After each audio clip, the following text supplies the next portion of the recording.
तो जय हिंद बच्चों, लेकर आ चुका हूं मैं आप लोगों के लिए आज मोल कॉन्सेप्ट का वीडियो, जहां पे आज हम डिस्कस करने वाले हैं मोल कॉन्सेप्ट को, ऑफ कोर्स, है ना। तो चलिए, मोल कॉन्सेप्ट में सबसे पहले एक छोटी सी चीज बता दूं आप लोगों को, जिसको हम कहते हैं एवोगाड्रो लॉ। ठीक है, तो एवोगाड्रो लॉ को समझने के लिए बड़ी छोटी सी चीज है, समझ लीजिएगा। ठीक है, देखिए, अगर मैं आपसे ये कहता हूं, सबसे पहले डेफिनेशन लिखिए एक बार। ठीक है, मैं बोल रहा हूं, लिखिए फटाफट। Equal volumes of all gases at the same temperature and pressure contain the same number of molecules. अब बात आती है, क्या हो गया सर, हमें तो कुछ समझ में नहीं आया। तो हम समझाते हैं ना भाई। देखो इधर, आप ले लो भैया 2 लीटर ऑक्सीजन, हाँ, लिक्विड के फॉर्म में ऑक्सीजन ले लो। ठीक है, 2 लीटर। फिर हमने बोला कि 2 लीटर ले लो, चलो, नाइट्रोजन। क्या बात समझ में आई? ठीक है, तो हमने यहां पे 2 अलग अलग तरह के गैस लिए हैं, लेकिन अगर आप नोटिस करो तो दोनों का वॉल्यूम सेम है। क्या है आपके पास? दोनों का वॉल्यूम सेम है। अच्छा, अब ध्यान रखना है आपको कि अगर वॉल्यूम सेम है, ध्यान से, अगर वॉल्यूम सेम है तो उनमें जो नंबर ऑफ मॉलिक्यूल्स होंगे, यस, नंबर ऑफ मॉलिक्यूल्स, वो भी आपके पास सेम होंगे। फॉर एग्जाम्पल, अगर मैं आपसे कहता हूं कि 2 लीटर ऑक्सीजन में 5000 मॉलिक्यूल्स हैं, एक एग्जाम्पल के तौर पे बताया मैंने आपको, समझ में आ रही है ना बात, कि अगर 2 लीटर ऑक्सीजन में जो आपके पास मॉलिक्यूल्स हैं वो 5000 हैं, 5000 हैं, तो 2 लीटर नाइट्रोजन में भी, यस, 2 लीटर नाइट्रोजन में भी आपके पास 5000 मॉलिक्यूल्स होने वाले हैं। समझ में आई बात? इतनी डन है? ठीक है, बट द कंडीशन इज, अभी जो डेफिनेशन लिखवाया उसमें क्या था? उसमें क्या था आपके पास? Temperature and pressure, yes, temperature and pressure must remain constant, yes, ये दोनों चेंज नहीं होने चाहिए। क्या इतनी बात समझ में आई? डन है? ठीक है, ओके, ग्रेट। तो इसके पे क्वेश्चंस कैसे कैसे आता है? तो क्वेश्चन ऐसा पूछ लेगा, जैसे अभी इसी की बात बोला मैंने, बोला 2 लीटर ऑक्सीजन में 5000 मॉलिक्यूल्स हैं। समझ में आ रही बात? ये मैंने दिया, फिर मैंने आपसे पूछा कि भैया आप मुझे बताइए 7 लीटर नाइट्रोजन में हाउ मैनी मॉलिक्यूल्स। अब बात आती है, यहां पे कॉन्सेप्ट लगाना पड़ेगा क्या? एवोगाड्रो लॉ का, कि वॉल्यूम तो भैया दोनों का अगर इक्वल होता है तो मॉलिक्यूल्स भी इक्वल होते हैं। तो मैं यहां से 100% कह सकता हूं, मुझे नाइट्रोजन का कैलकुलेट करना है, तो मैं ऐसे बोलूंगा 2 litre of nitrogen contains how much? Yes, 5000 molecules। तो यहां से मैं यूनिटरी लॉ लगाऊंगा, समझ में आ रही है? Unitary method. तो यहां से पहले मैं 1 लीटर का निकाल लूंगा, और फिर जितने लीटर का निकालना है उतने से मैं मल्टीप्लाई कर लूंगा भाई। ठीक है ना? नहीं आता है तो सीख लो इसको, ये जिंदगी है, ये हर मोड़ पे काम आने वाला है आपके पास, रियल लाइफ में भी और रियल लाइफ में भी, बोले तो यहाँ पे थ्योरी वाले काम में भी और प्रैक्टिकल वाले काम में भी, जिंदगी में भी। तो 2 लीटर नाइट्रोजन के पास इतने सारे मॉलिक्यूल्स थे, तो 1 लीटर के पास कितने हो जाएंगे भाई? तो 5000 डिवाइडेड बाई 2 मॉलिक्यूल्स, यस। ठीक है, ये वाली चीज डिवाइड में जाती है, गॉट इट? ओके। अब 1 लीटर का पता चल गया, तो 7 लीटर के पास कितना हो जाएगा? So 7 litre of nitrogen will contain और contains, yes, 5000 divided by 2 multiply 7, मतलब 1 लीटर में जितना था उसको 7 से मल्टीप्लाई कर दो और आपका काम जो है वो बन जाने वाला है। ठीक है ना? Okay, great. इससे उड़ा दो, कितना हो गया? 25, 00, फिर मल्टीप्लाई 7, 25 7 175। Okay, great. और ये 00, तो इतना मॉलिक्यूल्स जो है आपके पास निकल कर आ जाने वाला है। बताइए, किसी भी तरह की कोई प्रॉब्लम नहीं ना? डन है? Okay, great. तो अगर आपको एवोगाड्रो लॉ समझ में आ गया है तो चलिए फिर आगे बढ़ जाते हैं हम, और आगे की जो कहानी हमें देखने को मिलेगी वो मोल कॉन्सेप्ट है। मोल कॉन्सेप्ट में एक छोटी सी कई बार डेफिनेशन जो है आपसे वो पूछा गया है, तो समझिएगा AMU की डेफिनेशन, इसको हम बोलते हैं, पहले हम इसको सिंपली U से डिफाइन करते थे, रिप्रेजेंट करते थे, जिसका मतलब था यूनिफाइड मास। ठीक है ना? जिसका मतलब था यूनिफाइड मास।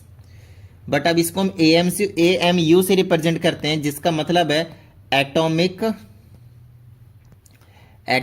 Mass unit.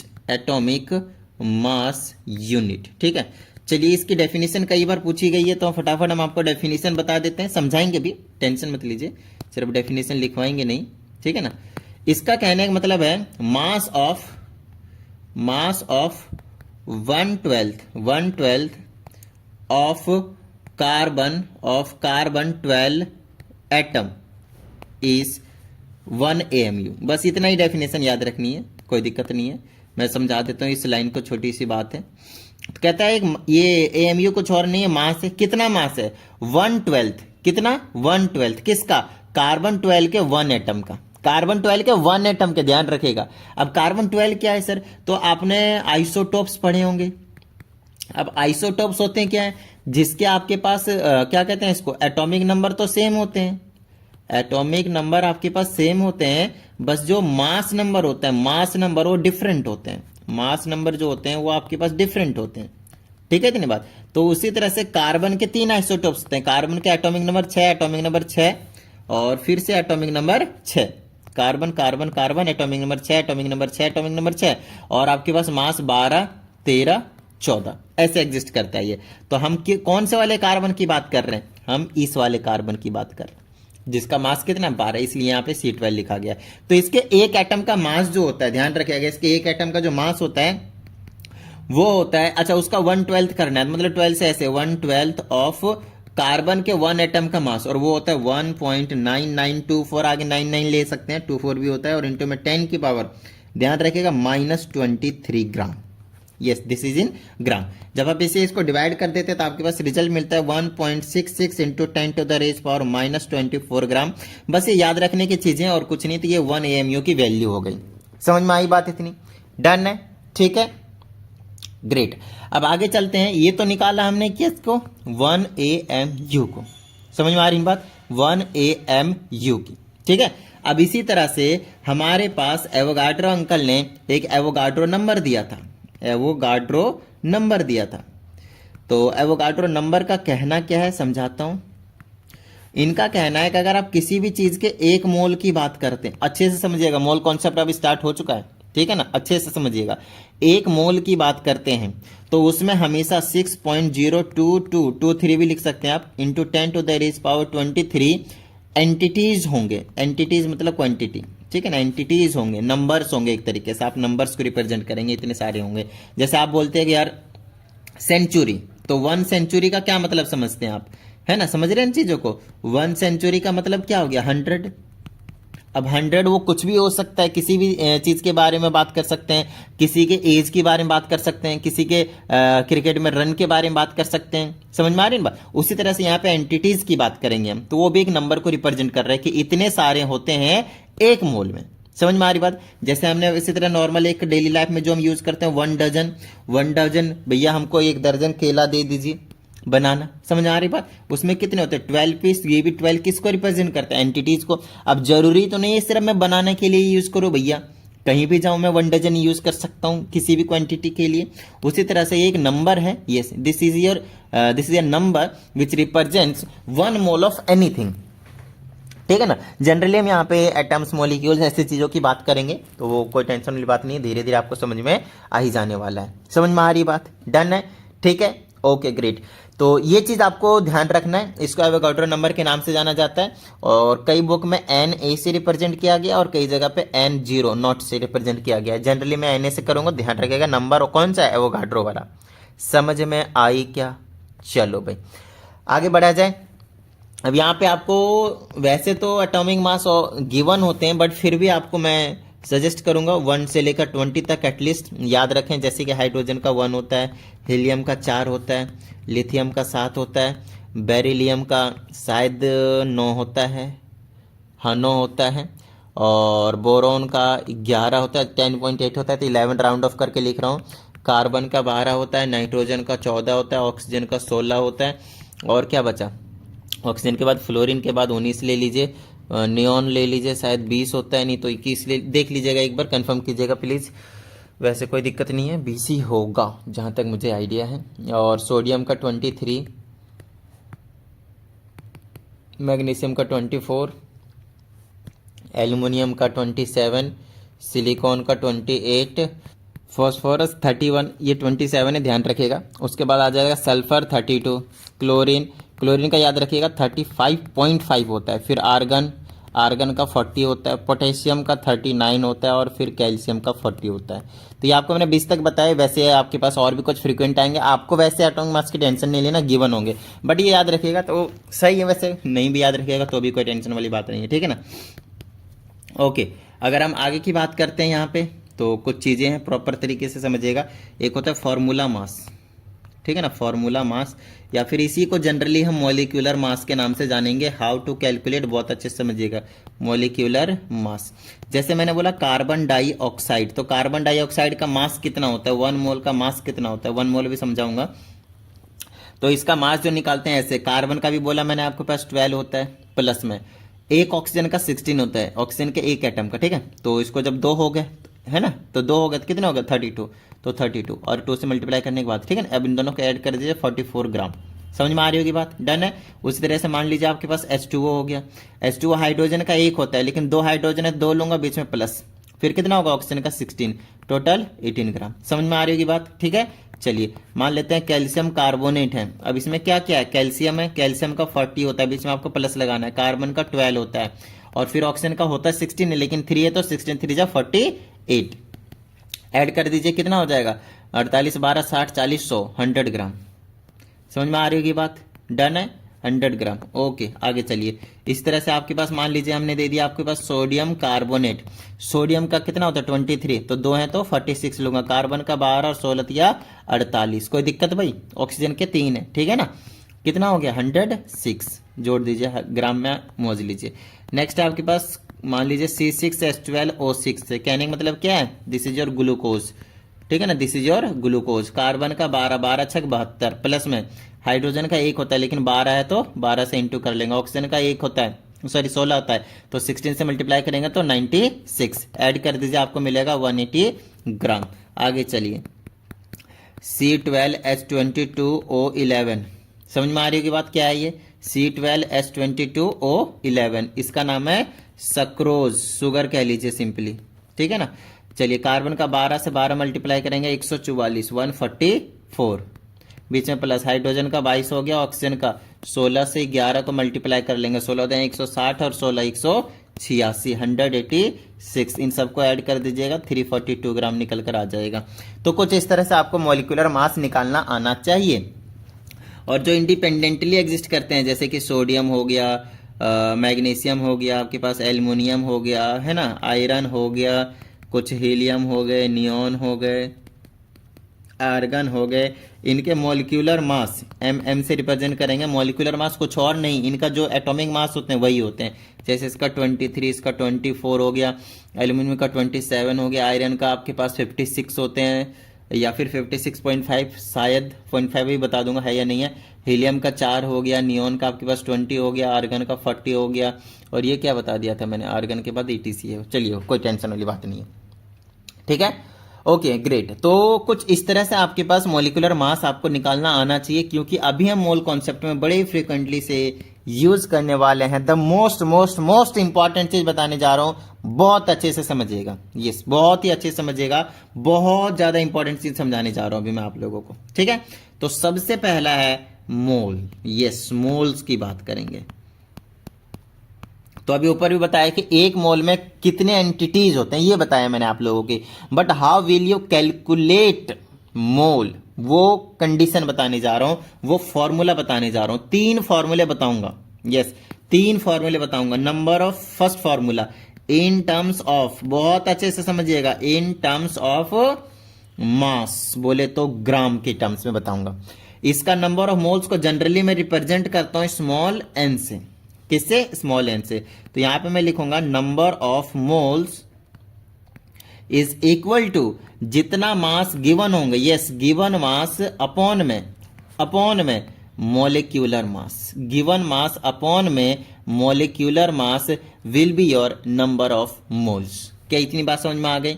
अभी से आगे से मतलब मैं क्या करूंगा, नंबर ऑफ मोल्स के जगह मैं शॉर्ट में, ज्यादा टाइम ना लगे इसलिए मैं स्मॉल n से रिप्रेजेंटेशन दूंगा।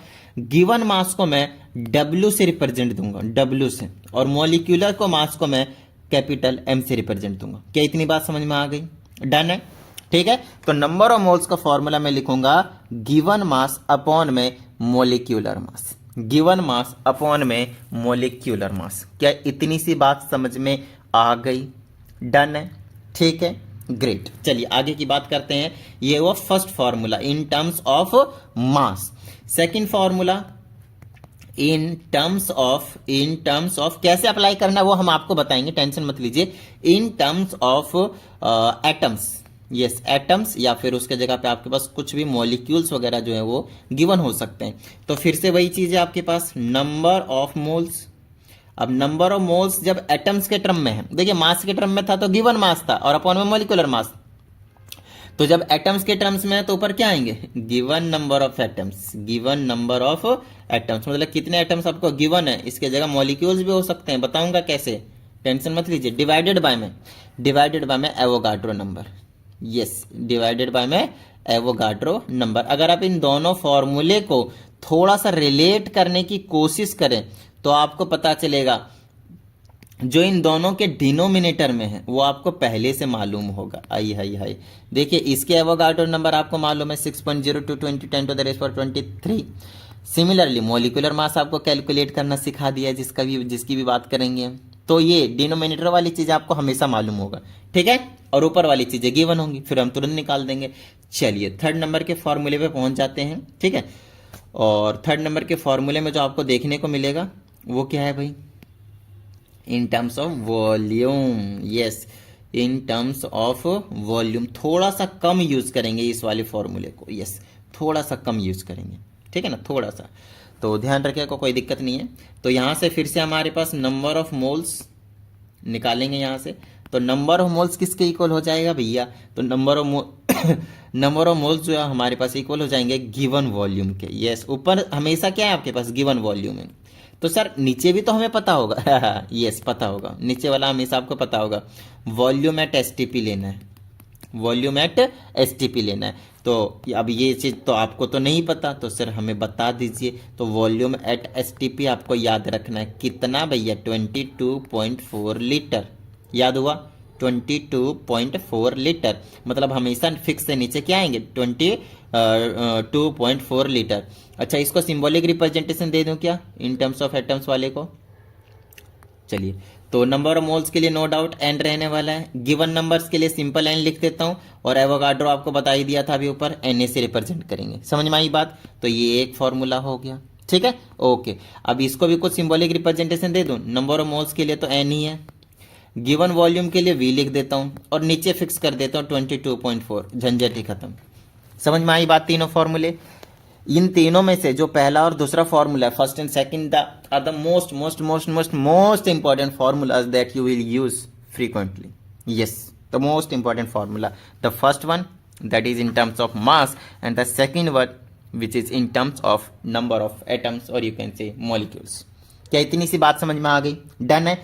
अब बात आती है सर हमें तो कोई दिक्कत नहीं है इनसे, हमको तो ये इतना तक तो समझ में आ गया है, लेकिन प्रॉब्लम हमें होती है न्यूमेरिकल्स में। यस, जब मोल्स के क्वेश्चंस आ जाते हैं तब हमें थोड़ी सी गड़बड़ी होती है। तो समझिएगा कैसे हम इन फॉर्मूले से डील करते हैं, किस तरह के क्वेश्चंस आपको गिवन हो सकते हैं, ठीक है ना। चलो तो फटाफट हम क्वेश्चंस की ओर बढ़ जाते हैं।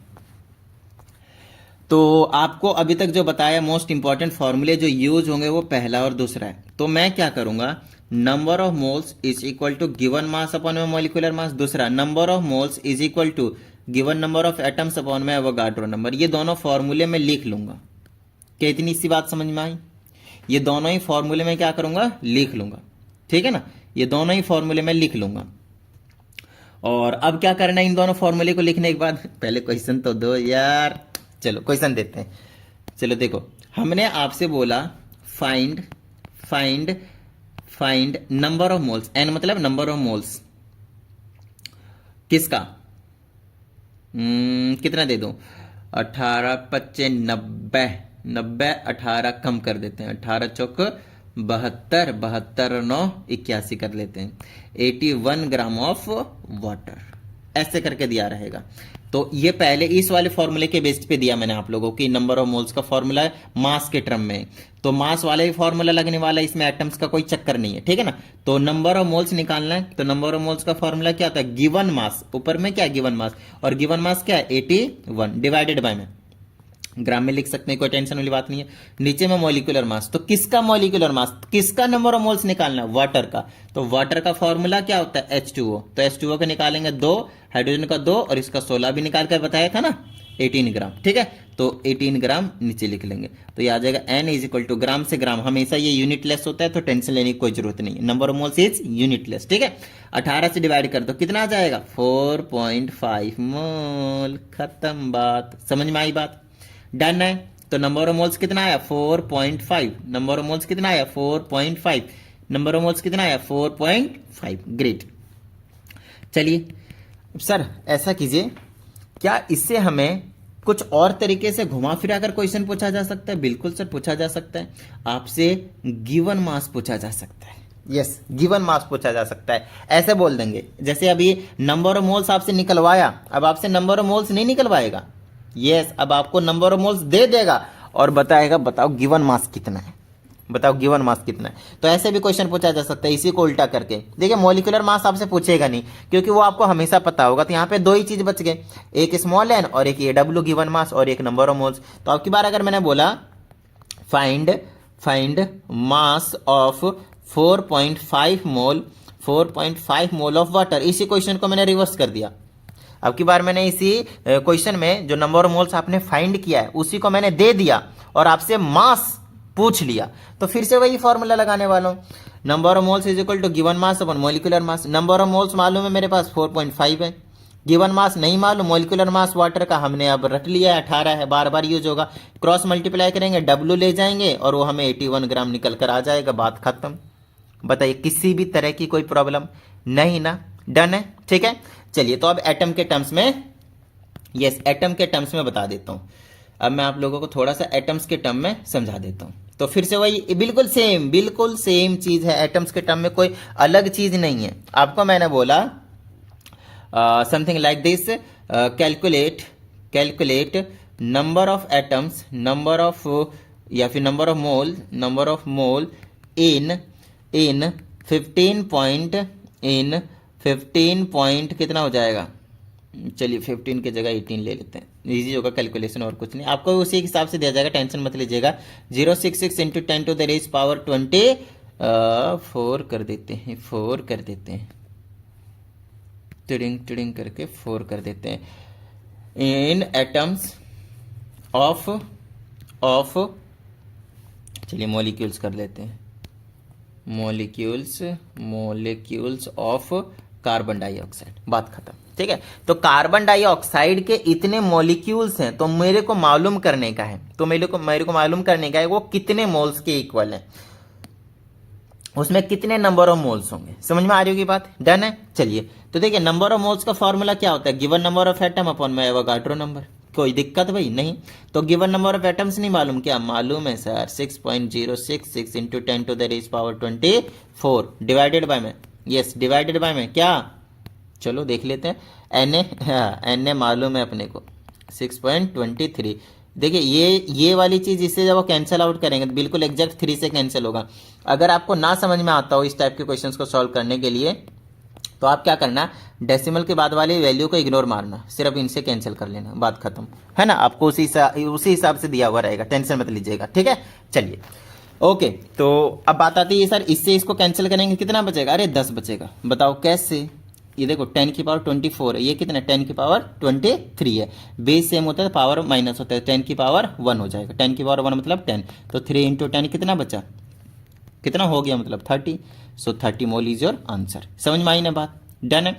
अब इसी क्वेश्चन में फिर से वही चीज है, ये वाली चीज तो आपको हमेशा पता होगा, तो क्वेश्चन कैसे बनाएंगे, ये या तो ये देंगे और ये पूछ लेंगे या फिर ये देंगे तो ये वाला पूछ लेंगे भाई, समझ में आ रही है बात। अब इसी क्वेश्चन को मैं रिवर्स करके समझाता हूं, ऐसे करके find number of atoms, find number of atoms in 30 mole of carbon dioxide. अब देखिए नंबर ऑफ मोल्स मैंने दे दिया आपको, नंबर ऑफ मोल्स मैंने आपको दे दिया है, उसके जगह मैं क्या रख दूंगा, देखिए गिवन मास के टर्म में लिख रहा हूं मैं, गलत कर रहा हूं मैं, एटम्स के टर्म में लिखना है क्योंकि हमें एटम्स निकालने हैं। तो number of atoms divided by में एवोगाड्रो नंबर। अब मोल्स के जगह मैं 30 रखूंगा, ठीक है। नंबर ऑफ एटम्स आपको नहीं मालूम निकालने का है और एवोगाड्रो नंबर एवोगाड्रो नंबर रखूंगा मैं, खत्म बात। क्या इतनी बात समझ में आ गई? डन है। अब क्रॉस मल्टीप्लाई करना तो आता ही होगा, करते हैं भाई। इसके नीचे 1, इससे इसको करेंगे तो n आ जाएगा, इसे इसको करेंगे 30 से कितना आ जाएगा, वैसे जब इसे इसको मल्टीप्लाई करेंगे तो 180 आ जाएगा, ऐसे करके 180 इंटू में 022 और इंटू में 10 टू द रेज पावर 23, जब ऐसे मल्टीप्लाई करेंगे, जब 30 से इसको मल्टीप्लाई करेंगे तब। अब डेसिमल यहाँ पे आप रख सकते हैं, लेफ्ट साइड लाएंगे तो एक डेसिमल वो पावर बढ़ जाता है, तो 18.022 हो जाएगा into 10 to the raise power 24 हो जाएगा। इतने एटम्स आ जाएंगे, मॉलिक्यूल्स मतलब। यहाँ पे भी मुझे मॉलिक्यूल्स ही लिखने चाहिए था क्योंकि कार्बन डाइऑक्साइड मॉलिक्यूल्स है, ठीक है ना। तो आपसे यहाँ पे मॉलिक्यूल्स निकलवाएंगे, टेंशन मत लीजिए। कोई दिक्कत है भाई यहाँ तक, ठीक है ना। अब एक ऐसा क्वेश्चन देता हूँ जहाँ पे आपको थोड़ा सा सोचने की ज़रूरत पड़ेगी। यस, जहाँ पे आपको थोड़ा सा सोचने की ज़रूरत पड़ेगी। जैसे कि हमने आपसे बोला फाइंड आजा बेटा, find number of atoms in sodium